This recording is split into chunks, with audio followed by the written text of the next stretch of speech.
आप सभी को नमस्कार दोस्तों। आज के इस वीडियो में जो Varthaman Mahavir quota open university की बीए फर्स्ट ईयर की इतिहास की सेकंड बुक है और दोस्तों जिस बुक का नाम है हिस्ट्री ऑफ इंडिया या भारत का इतिहास और दोस्तों इस बुक का कोड है SI01। दोस्तों आज के इस वीडियो में इस बुक के जो ओल्ड पेपर है जो जून एग्जामिनेशन 2021 का, दोस्तों इस पेपर को समझने वाले इस पेपर में किस प्रकार प्रश्न पूछे गए और आपके जून एग्जामिनेशन 2022 में किस प्रकार प्रश्न आएंगे और इन जो जून एग्जामिनेशन 2021 के पेपर में प्रश्न आए इन प्रश्नों के क्या उत्तर है, ये आज के इस वीडियो में जानने वाले हैं। दोस्तों जो जून एग्जामिनेशन 2021 का पेपर है ये पेपर आपको समझना आवश्यक है क्योंकि इसी पेपर के आधार पर आपके जून एग्जामिनेशन 2022 के एग्जाम हो रहे हैं। दोस्तों इस वीडियो के बाद आपको एक नेक्स्ट वीडियो मिलेगा जो वीडियो महत्वपूर्ण होने वाला है, जो Varthaman Mahavir quota open university की भारत का इतिहास जो VMU प्रश्न बैंक जारी की गई उस प्रश्न बैंक में सभी प्रश्नों के उत्तर मिलेंगे, वो आपको नेक्स्ट वीडियो मिलेगी। तो इसलिए आप अगर नए हैं तो आपके अपने चैनल धुरीना स्टडी को सब्सक्राइब जरूर करें ताकि आपको VMU रिलेटेड VMU प्रश्न बैंक या VMU से संबंधित सभी प्रकार के पेपर के प्रश्नों के उत्तर सभी प्रकार के आपको मिलते रहे। तो चलिए दोस्तों आज के इस वीडियो को शुरू करते हैं। और जैसा कि आपको पेपर दिख रहा है जोन एग्जामिनेशन 2021 का भारत का इतिहास SI01 का, और दोस्तों पेपर का पैटर्न कैसा है ये आपको पता है। तो आज के इस वीडियो में पेपर के पैटर्न पर चर्चा न करके जो VMU ओल्ड पेपर में पूछे गए सवाल है उन सवालों के क्या उत्तर है और साथ ही दोस्तों इन सवालों की जगह आपके जून एग्जामिनेशन 2022 में किस प्रकार सवाल आएंगे, तो ये आज के इस वीडियो में जानने वाला है। पेपर पैटर्न वही है जो आप पिछले एग्जाम दिए। तो दोस्तों आज के इस जून एग्जामिनेशन 2021 के पेपर में पहला प्रश्न पूछा गया है कि गौतम बुद्ध के जन्म स्थान का नाम बताइए। जो गौतम बुद्ध है जो बोध गया स्थान के लिए प्रसिद्ध है तो उनका जन्म स्थान है दोस्तों लुम्बिनी, और लुम्बिनी दोस्तों कहां पर है? दोस्तों लुम्बिनी है नेपाल में। इसका राइट आंसर लुम्बिनी नेपाल। अब दोस्तों प्रश्न संख्या सेकंड है, पूछा गया जून एग्जामिनेशन 2021 में चाणक्य कौन था? तो दोस्तों इसका राइट आंसर है चाणक्य कौन था? तो चंद्रगुप्त मौर्य को आप जानते हो, तो चंद्रगुप्त मौर्य का महामंत्री था, चंद्रगुप्त मौर्य का महामंत्री। तो इसको आप अखंड में आपको उत्तर लिखना है या तो आपको एक शब्द में या एक वाक्य में या अधिकतम 30 शब्दों में लिखना है, ये ऊपर मेंशन किया गया है निर्देश में। तो आप इतना ही उत्तर लिख सकते हैं, चंद्रगुप्त मौर्य का महामंत्री। अब दोस्तों तीसरा प्रश्न है, सिंधु घाटी सभ्यता के दो बंदरगाहों के नाम बताओ। तो सिंधु घाटी सभ्यता के दो प्रमुख बंदरगाह जहां पर सामानों का आयात निर्यात होता है, तो सबसे सिंधु घाटी सभ्यता का महत्वपूर्ण स्थान है लोथल और दूसरा स्थान है दोस्तों रंगपुर। दोस्तों इसकी जगह यह सवाल आ जाता है कि लोथल किसके लिए प्रसिद्ध है? तो लोथल या लोथल कहां पर स्थित है? तो दोस्तों लोथल है गुजरात में स्थित। अब दोस्तों प्रश्न संख्या 14 पूछा गया इस जून एग्जाम 2021 में, किन्हीं दो स्मृतियों के नाम लिखने। तो आप कोई भी दो स्मृतियों के नाम लिखने, जैसे आपने राजनीति का प्रश्न दिया तो उसमें भी मनु स्मृति का पहला पार्ट है, तो आप लिख सकते हो मनु स्मृति और विष्णु स्मृति। इस प्रकार ये भी पूछा जा सकता है कि मनु स्मृति किसके द्वारा लिखी गई? तो मनु के द्वारा लिखी गई। अब दोस्तों नेक्स्ट 500 सवाल है, जैन धर्म के दो प्रमुख संप्रदायों के नाम बताइए। तो दोस्तों जैन धर्म के जो दो प्रमुख संप्रदाय, तो इसमें आपको नाम लिखना था जून एग्जामिनेशन 2021 में। तो जैन धर्म के दो प्रमुख संप्रदाय हैं, एक है दिगंबर और दूसरा है दोस्तों श्वेतांबर। अब दोस्तों इसकी जगह एक मैं आपको इंपोर्टेंट सवाल बताता हूं, यह सवाल आ सकता है लगभग 99%। यह सवाल यह है कि बौद्ध संप्रदाय के दो कितने भागों में बांटा गया या बौद्ध संप्रदाय के प्रकार बताओ। तो दोस्तों बौद्ध संप्रदाय को 3 भागों में बांटा गया या बौद्ध संप्रदाय की कितनी शाखाएं, ये इस प्रकार प्रश्न पूछा सकता है, बौद्ध संप्रदाय की कितनी शाखाएं। तो दोस्तों बौद्ध संप्रदाय की 3 शाखाएं, मैं तीनों के आपको नाम बता देता हूं। पहली है हीनयान और दूसरी दोस्तों है महायान और दोस्तों तीसरी है वज्रयान। दोस्तों ये है बौद्ध धर्म की 3 शाखाएं, बौद्ध संप्रदाय या बौद्ध धर्म की 3 शाखाएं जो सबसे महत्वपूर्ण है। अब दोस्तों इसमें पूछा गया है 6वां सवाल, 4 आर्य सत्य क्या है जून एग्जामिनेशन 2022 में। तो दोस्तों 4 आर्य सत्य हैं, ये बुद्ध की जो महात्मा बुद्ध है उनकी समझ शिक्षा वो प्रत्यक्ष और अप्रत्यक्ष रूप से 4 सत्यों से प्रभावित हुई, तो उन्हें 4 सत्य कहते हैं। और अब की इस जगह यह आ सकता है कि 4 सत्य कौन कौन से। तो दोस्तों 4 सत्य, जो पहला सत्य वो है दुख, दूसरा सत्य है दुख समुदय, और दोस्तों तीसरा सत्य है आर्य का दुख निरोध, और चौथा सत्य है दोस्तों आर्य दुख निरोध मार्ग। ये प्रमुख 4 सत्य है। इसकी जगह ये आ सकता है कि 4 सत्य कौन कौन से, तो इस प्रकार आपको उत्तर लिखना है। अब दोस्तों प्रश्न संख्या नेक्स्ट है 5वां, किन्हीं 2 उपनिषदों के नाम लिखने। आपको कोई भी उपनिषद नाम लिखना। अब बात आपके मन में ये सवाल आ रहा है कि उपनिषद कितने हैं। दोस्तों जो उपनिषद है वो प्रमुख उपनिषद है 13, लेकिन ऐसे देखा जाए तो 108 उपनिषद है और इसकी संख्या भी है। अब इसकी जगह दोस्तों ये सवाल आ सकता है कि उपनिषदों की भाषा कौन सी है। तो दोस्तों उपनिषदों की भाषा पूछे तो दोस्तों उपनिषदों की भाषा है सबसे महत्वपूर्ण उपनिषद है भाषा है वो संस्कृत है।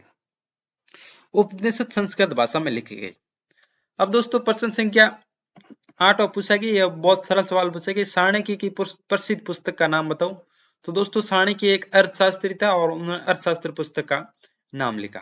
दोस्तों इस प्रकार अखंड में आपके सवाल आएंगे, बहुत छोटे छोटे सवाल आएंगे, और इस अखंड के लिए मैं आपको बीएमओ की जो प्रश्न बैंक जारी होगी उस प्रश्न बैंक में 40-50 सवाल दिए गए, उन सवालों का आपको सोल्यूशन दे दूंगा। और बीएमओ प्रश्न बैंक से जो जून एग्जामिनेशन 2022 में लगभग सवाल 70-80% अंदर से आते, बाहर से नहीं आते।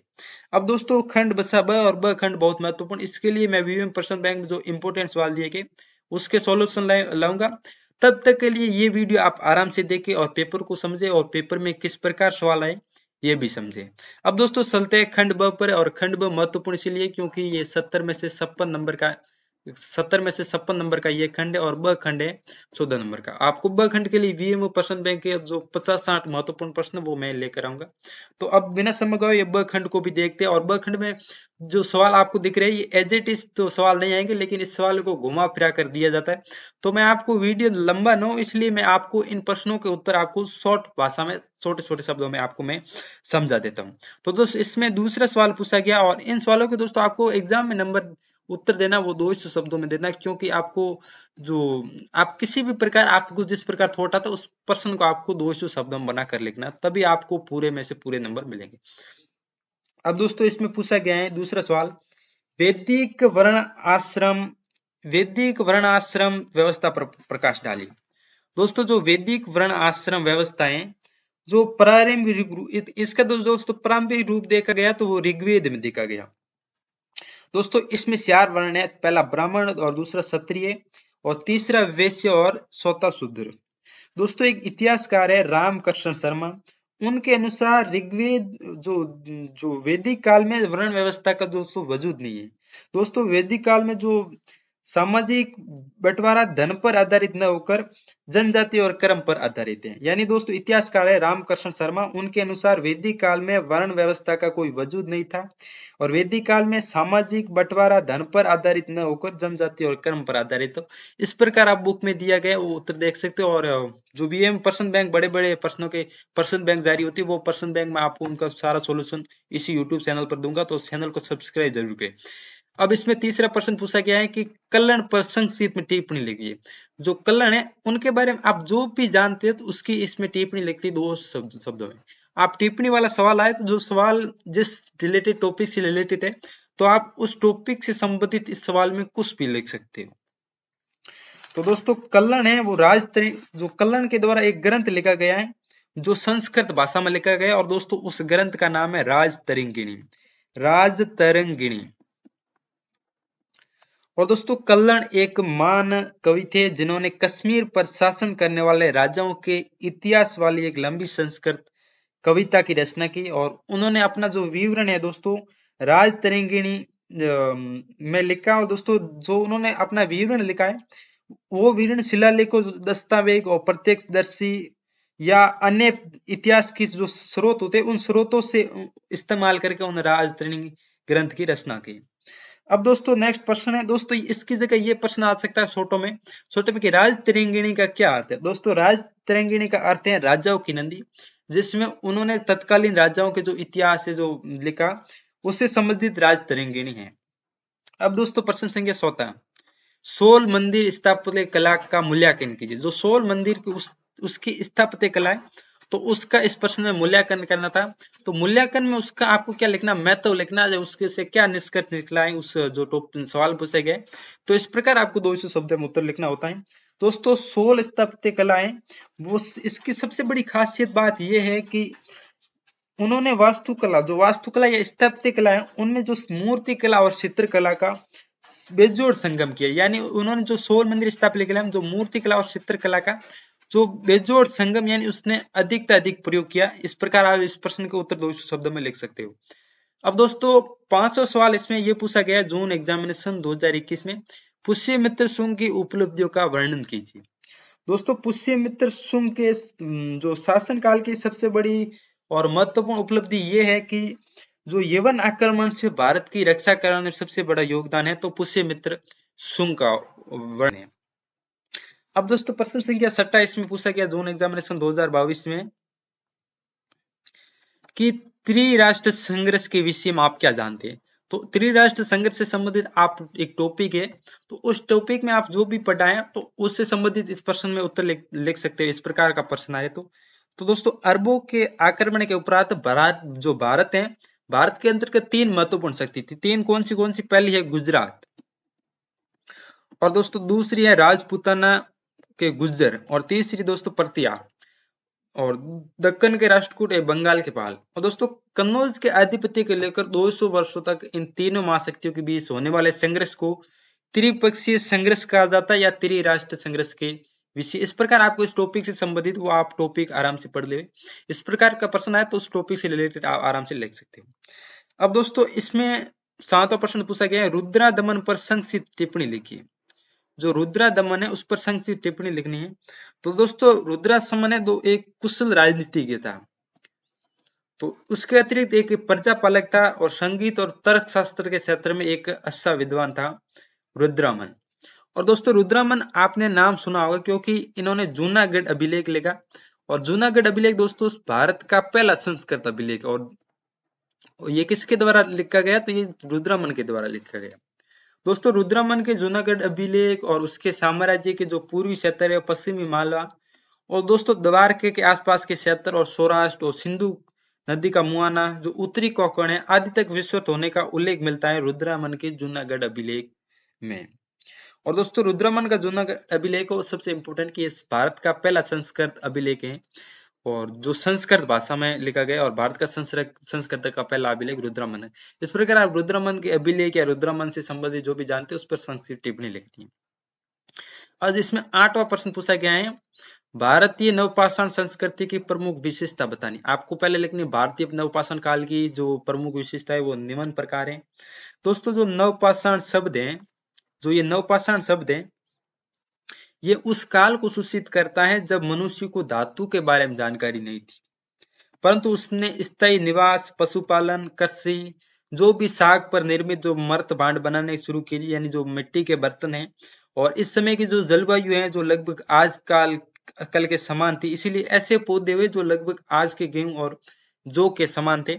इस प्रकार आप नवपाषाण काल से संबंधित जो भी समझते हो वो आपको 200 शब्दों में 10-12 पॉइंट बना के लिखने थे। अब दोस्तों जून एग्जामिनेशन 2021 का लास्ट सवाल पूछा गया है। ये सवाल दोस्तों आपको एक बार पढ़ लेने चाहिए क्योंकि कभी बार 1 या 2 सवाल रिपीट हो सकते हैं, इससे भी आपको फायदा मिल सकता है, इसीलिए वीडियो को पूरा देखें। अब दोस्तों नेक्स्ट सवाल है, लास्ट सवाल है, चतुर्थ बोध संगति का वर्णन कीजिए। यानी जो चतुर्थ बोध की संगति थी उसका वर्णन करना था आपको 200 शब्दों में। तो चतुर्थ बोध संगति जिसे हम अंतिम बोध संगति माना जाता है, जो बोध की संगति है वो चतुर्थ बोध संगति, वो अंतिम बोध संगति मानी जाती है। इसमें आप इस प्रकार लिख सकते हो। और दोस्तों इस बोध संगति का आयोजन है वो कुषाण सम्राट कनिष्कों के शासन काल में हुआ था, और ये संगीत कश्मीरी के कुंडल वन में आयोजित हुई। आप छोटे में ये प्रश्न पूछा जाता है कि संगीत बोध संगति का आयोजन कहाँ पर हुआ? तो कुंडलवन में हुआ और कश्मीर में। और दोस्तों इस चतुर्थ बोध संगति के अध्यक्ष थे वसुमित्र और उपाध्यक्ष थे अशोक घोष। इस प्रकार दोस्तों जून एग्जामिनेशन 2021 का ये पेपर था, और इसी पैटर्न के आधार पर आपका जून एग्जामिनेशन 2022 का पेपर आएगा। और दोस्तों बाकी आपको इस सब्जेक्ट के एक वीएम पर्सन बैंक जारी होगी, तो वो पर्सन बैंक भी आपको इस यूट्यूब चैनल पर मिलेगी, तो चैनल को सब्सक्राइब जरूर करें। साथ ही दोस्तों वीडियो के डिस्क्रिप्शन में व्हाट्सएप ग्रुप का लिंक दिया गया है, तो व्हाट्सएप ग्रुप में जुड़ जाए, वहां भी आपको वीएम रिलेटेड सभी प्रकार की छोटी मोटी जानकारी मिलती रहती है। तो दोस्तों धन्यवाद।